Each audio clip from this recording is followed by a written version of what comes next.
Ce qui caractérise le chrétien charnel, c'est que le péché domine sur lui. Quelle preuve l'apôtre Paul donne-t-il lorsqu'il dit que les chrétiens de Corinthe sont des chrétiens charnels? Après avoir déclaré « vous êtes encore charnels », il ajoute « en effet, puisqu'il y a parmi vous de la jalousie et des disputes, n'êtes-vous pas charnels ?» C'est absolument évident. Vous agissez comme les autres hommes. Vous n'agissez pas comme des hommes transformés, renouvelés, qui vivent avec la puissance du Saint-Esprit et dont le cœur est rempli d'amour. Vous savez que le Dieu qui nous aime habite dans la lumière et que l'amour est le plus grand commandement et que la croix de Christ est la plus grande preuve de l'amour de Dieu. Que le premier fruit de l'Esprit, c'est l'amour. L'évangile de Jean tout entier proclame l'amour de Dieu. Et quand des personnes lâchent la bride à leur animosité, à leur orgueil, à leur envie, et provoquent des querelles et des divisions, quand vous les entendez dire du mal des autres, quand un chrétien ne peut pas pardonner à un de ses frères qui lui a fait du tort, quand une femme peut dire en parlant de sa voisine « cette maudite femme » ou dire en parlant d'une autre « oh, comme je la déteste », tout cela, ce sont les fruits de l'esprit charnel. Tout manque d'amour provient de la chair. Le mot charnel est dérivé du mot chair.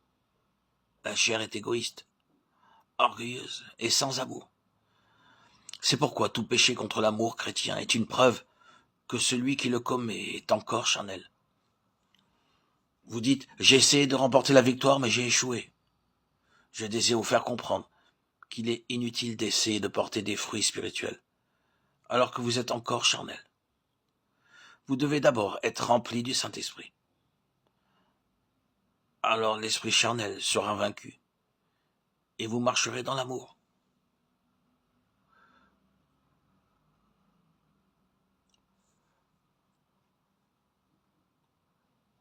Et ceci n'est pas seulement vrai en ce qui concerne les péchés contre l'amour chrétien, mais en ce qui concerne toutes sortes de péchés.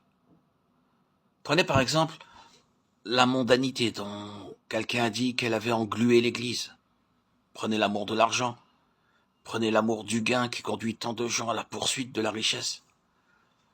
Prenez la recherche du luxe et du plaisir et des honneurs. Tout cela ne provient-il pas de la chair? C'est ce qui satisfait la chair, ce que le monde trouve désirable.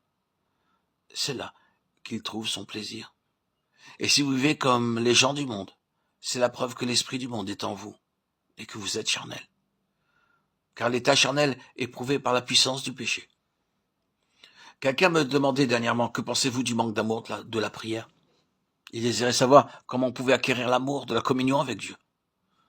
Je lui ai dit, mon frère, vous ne pouvez obtenir cet amour de la prière avant d'avoir acquis la certitude qui ne peut venir de la chair.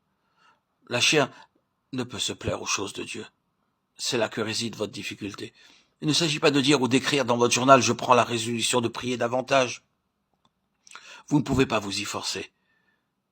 Mais que la hache tranche la racine de l'arbre, déraciner l'esprit charnel.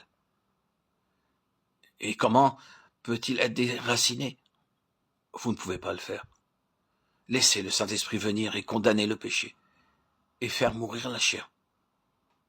Et le Saint-Esprit viendra en vous. Et alors, vous apprendrez à aimer la prière, à aimer Dieu et à aimer votre prochain, et vous serez rempli de l'esprit d'humilité. Vos pensées se porteront vers les choses spirituelles et les choses célestes. L'état charnel est la racine de tous les péchés.